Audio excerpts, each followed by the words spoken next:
Welcome to Innovation City, a podcast featuring the innovators, creators, and disruptors who are breaking through the status quo, changing the way that business happens today. My name is Tyler Kelly. I'm one of the hosts of the podcast. And over the last several weeks, we have been counting down the top 20 episodes of all time. And today I'm super excited because we are at number 1. And the honor goes to Anastasia Mikhalochkina. Now, she is the CEO and founder of Lean Orb, and this episode by far is the most viewed and listened to episode of all time here on Innovation City. And I think that has a little something to do with her purpose, Lean Orb's purpose, and that is ridding the world of single-use plastics and finding a better way to do food packaging. So here's a clip from that episode. Check it out, and if you want to watch the full episode, you can do so. It was episode number 47.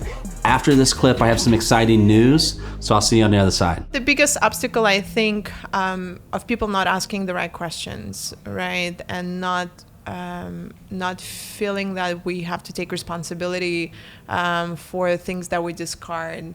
I think as business owners, we also have to be a lot more conscious and responsible for products, not only the products that we sell to the consumer, but how is it packaged, right? So if you go to a restaurant and you purchase lunch, for those $10, you're sold not just the local produce, let's say, you're sold a piece of plastic that will be polluting our soil, will be polluting our waterways. It will make the full circle. I mean, nature has a really interesting way of laughing at us, and essentially the marine life eats the plastic. This plastic is back on our plate. I was just reading a research where they said that on average, everybody, a single person would eat 11,000 pieces, micro pieces of plastic throughout the year, just by consuming fish, right? So that container, whatever it is we're throwing in the garbage, right, it's going to make its way to our plate. So now plastic pollution, it's a climate change problem. We have all of this organic waste that is being trapped in our landfills, right, wrapped in plastic. So we have greenhouse gas emissions.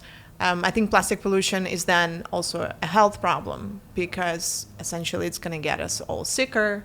It's a social justice problem because if you're going to walk around Little Haiti, if like even around this building, the most vulnerable communities don't have recycling on site. I mean, I truly don't believe in recycling, at least not in this country. Essentially, only 10% of us recycle nationwide, with only 2% of material recovery, which means what we call recycling, turning a product into a secondary product, only 2% of that material is being recovered. The amount of money, taxpayers' money that is spent currently on that broken system, we could be allocating towards other programs. What happens to it? So up until now, when we throw our bottles into fancy blue bins, right, they were essentially shipped back to China. So the way plastic traveled, and it just recently changed, but I'm going to take you through, for example, a plastic bottle, right? So the oil is extracted. It's then taken to China, and like we are producing very cheap oil in this country. So then it's shipped there. In China, products, single-use, very cheap kind of plastic products are being made. It's then shipped to us here in the States. The cargo is unloaded, and then they used to purchase our plastic, our low-grade contaminated waste from us up until January 1st of this year. So as of this year, we also lost a $7 billion recycling market since China will no longer be purchasing our low-grade recyclables. And it's a huge problem because our recycling facilities here nationwide are at the capacity. I know in Seattle, 12 recycling facilities are sending plastic back into the landfill, and they were given green light by the Department of Environmental Quality because we don't have the right infrastructure. Nobody was prepared to deal with all of this waste because it was purchased by China for so many years. And so, but before, yeah, it was just loaded back on the ship and taken back to China. And then it was either burned or processed. But again, it's not being recycled because it's a contaminated waste, essentially. So it can be burned or it can be downcycled, what you call it. A product would be making 2 loops through the system and then getting into either waterways or landfill, right? But we do not know how to recycle here in the States. It's going to take us a really long time and a lot of money to educate critical mass. I think we can be a lot more efficient by introducing plant-based or eco-friendly alternatives to single-use plastic. Because if you think about it, plastic is a material that was invented to last forever, right? We are using it as in single-use applications. I mean, how crazy this is. It makes no sense. And not only that, we're then not even recycling it. So we're then just putting it away and putting it away and putting it away. But it's being stored somewhere. It's going to last forever. Like, what is the plan? There's no plan to it. Yeah. So my way of handling, my mission personally is to inspire people to think about single-use applications. I know that we're not going to move away. It's going to be really difficult for us to tackle plastic in general, right? Because there's a lot of higher grade plastics that we have great applications for, and it can be reused, and it's long-lasting products. But at least when it comes to like food service packaging, there's absolutely no reason we should be using plastic or styrofoam or anything toxic to our to our health. And we can be using sugarcane, wheat straw, we can be using wood, we can be using lots of great natural fibers that will hold our food, from the moment we leave the restaurant to the moment we get home. And I think it's a lot more, it's an environmentally friendlier way of handling food on the go, and it's ethical for the sake of our communities, and it's ethical for the sake of our planet long term. So you said earlier you mentioned something about farm waste, and I'm assuming farm waste is like a source for some of these items. Talk about that a little bit. So most of our products are made from an agricultural waste, right? It's, for example, sugarcane or wheat straw. So you take the leftover and you just create pulp, and then the product is being shaped into it. Or you can use highly renewable wood, such as bamboo or birch wood, and also we create cutlery from it. We use post-consumer paper for things like straws or cups, for example. So anything that we can potentially get creative with, we are. We are currently in the research phase of a very amazing project with the University in Colombia, where we're testing our assumption with mycelium. It's a mushroom-based fungus, right? Trying to understand what applications can be done there.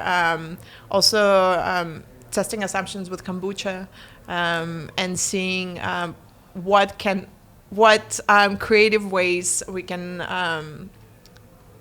apply fungus to, in our like packaging, for example, like to find alternatives to styrofoam on most occasions. Okay. So your passion for or your hands-on experience for just this part of your life came from Burning Man, right? Sure. Tell us about that experience. Oh, Burning Man. So the first year I went to Burning Man, one of their core principles is no trace left behind. What it means is that you are responsible for all of the waste you create, and you have to take it with you living the desert. I was extremely inspired, shocked by the amount of trash that I personally created in those 7 days at the festival. But I thought to myself, wow, first of all, we can act as a civilized group if we want to, but then who needs all of this packaging? Like, why am I creating so much waste? We're so disconnected from even our waste, right? So out of sight, out of mind, we don't understand what's happening. But once you are responsible for the damage you create, then you start questioning and finding alternative ways that essentially are not that uncomfortable, right? So I'm not saying I'm 100% zero waste currently, but I'm definitely moving towards that lifestyle. And I'm very inspired by cities like San Francisco. San Francisco had established a zero waste goal in 2007.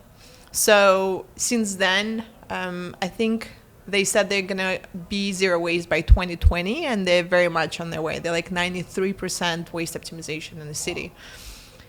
The way they figured out how to get it done is by implementing composting, by separating waste like organics, and then of course proper recycling as well.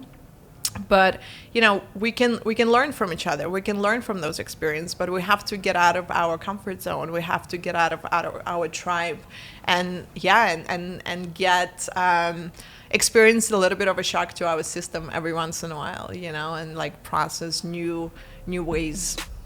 Our number one episode of all time, that was Anastasia from Lean Orb.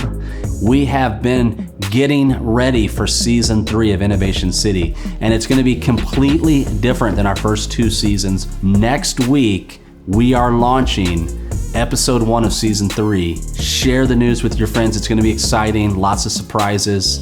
If you haven't already, subscribe, rate, and review. And if you've enjoyed this countdown, let us know. Send us a message. Hit us up at innovationcity.co or anywhere where you're listening or watching. Thanks again for tuning in. We'll see you next week. This is where it all begins, so say goodbye to all your fears, all your doubts. This is where they die. This is where we come to win, we come to fly. This is where we make our dreams